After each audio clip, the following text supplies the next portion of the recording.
Now, I'm a little bit sensitive about actually writing the name, this name,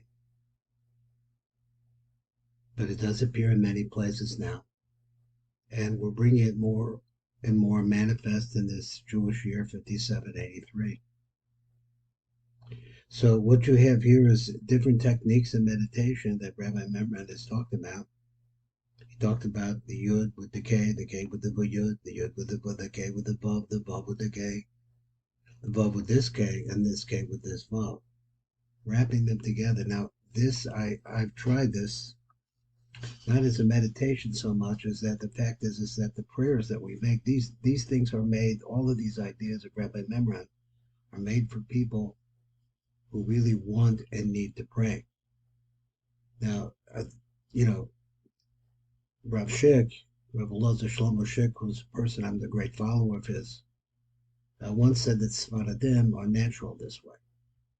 They're naturally broken because in order to be able to use this, you can't be somebody. Think of yourself as somebody. You want to be somebody in this world and have this name really applied to you easily. So a lot to be said about the way that it's constructed. But let's go over here now that we know that this is the name and this is what we're talking about. Let's come back. Let's take a look over here at the Koel as we are in the Tikkun Elevator Koel with a little bit more of what Rabbi Memran wants to say. Now, maybe I could get this down below us, and so we could do, two things at one time. I'm not sure. Let me see how I can do this. A little bit more up. Okay, maybe okay that way.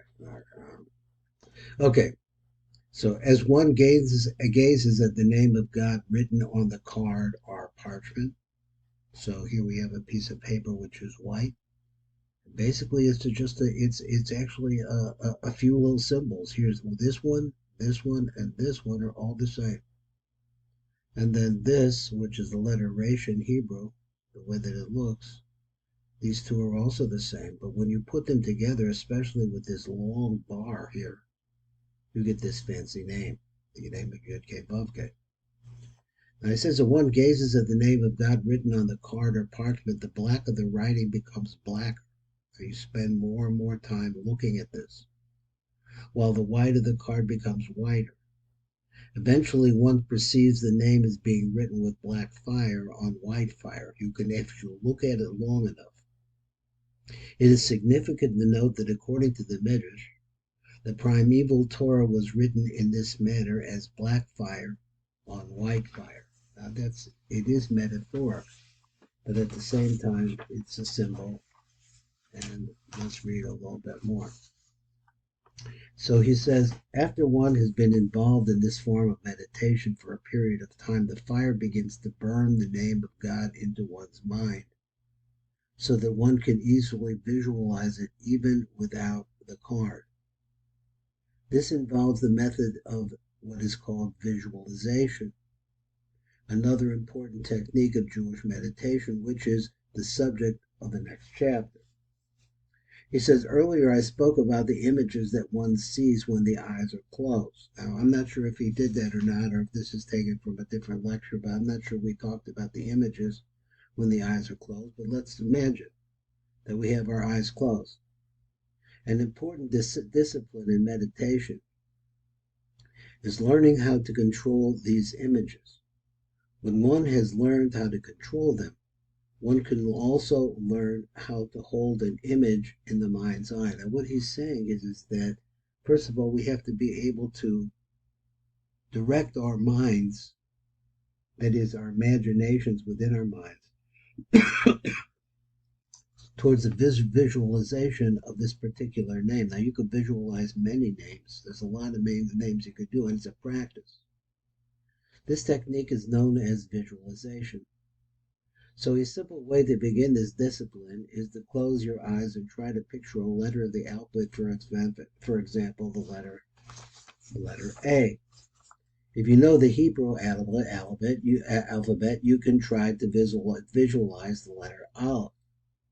Since there are Jewish meditations that use the letter Aleph, now Aleph is the beginning of the letters. In Greek, it's called the alphabet, which is the Hebrew is the Aleph base or Aleph bet. Same.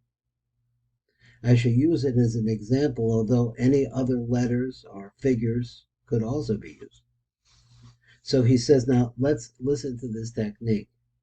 To begin a visualization meditation, close your eyes and relax, allowing the images in the mind's eyes to settle down. If you have been practicing mantra meditation, which is, say, like the example he gives as an example, the repetition of the name Ribono Shalom Shalom, master of the hidden worlds, master of hiddennesses, you may want to use it as a relaxing mechanism. So, in other words, to start off, you may want to start using a mantra.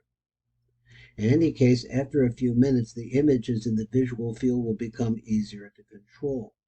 So as you're looking at your mind and things or images are going across your mind while you're sitting, I guess, quietly, and just watching your mind and the images that are coming there, you'll become easier to control them as you do this more often.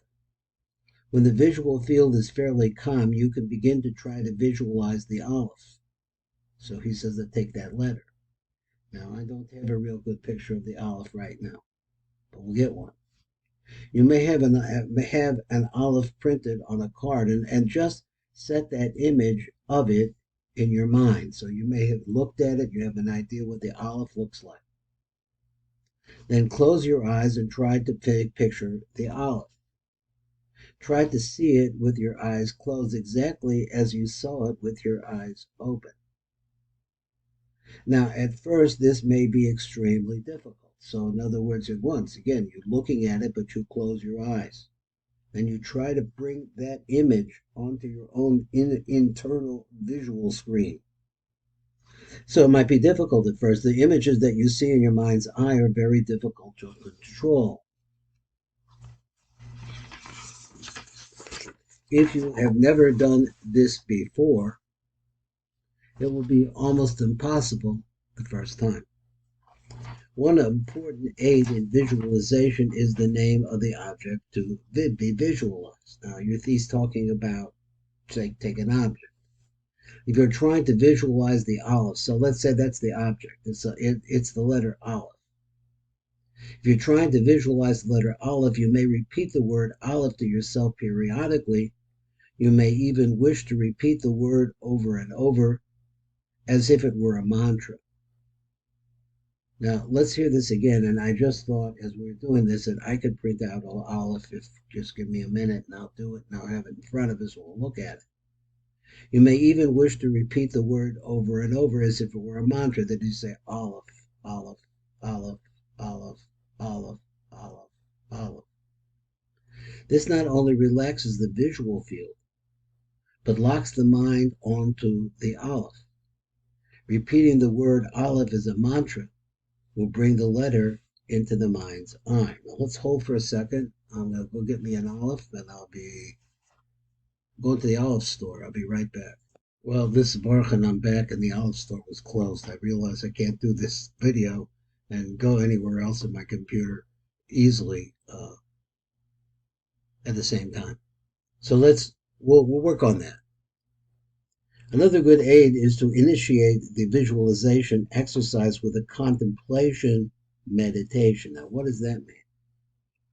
If you wish to visualize the Aleph, first spend approximately 20 minutes a day for several days contemplating the letter written on a card. So find a card. Now, that's what I'm going to have for the next year. And we'll look at that Aleph. This will serve to fix the image in the mind. It will be then much easier to fix the Aleph in the visual fields with the eyes closed. So this is the same idea again of visualizing it first from a card, and then, but he's also giving the idea if you could repeat it as a mantra.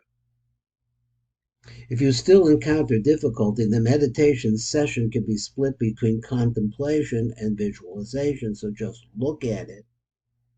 Look at the letter and the structure of the letter, and keep looking at it. He says, spend the first 15 minutes of a half-hour session contemplating the Aleph, looking at it with your own eyes, that is, with your eyes open. Then during the next 15 minutes, the first you can try to visualize it with the eyes closed. The ability to do this exercise, he says, varies from individual to individual. Some are able to do it the first time, while others have to work for weeks before they can visualize a letter. With patience and perseverance, however, it can be done. Can be done by almost anyone. Even after depicting the letter in the mind's eye, the average person will be able to hold the image only for several seconds. Then, like all such images, it will dissolve into other images and the parade will keep going on. He says, however, with time and practice, one eventually develops the ability to hold the image clearly and firmly in the mind's eye for extended periods. When this is accomplished, one has come a long way in gaining control over the mental processes. This is Baruch Fleischman. It's the Tequila Elevator Kollel. I'm going to wait till the olive store opens and we're going to have ourselves an olive.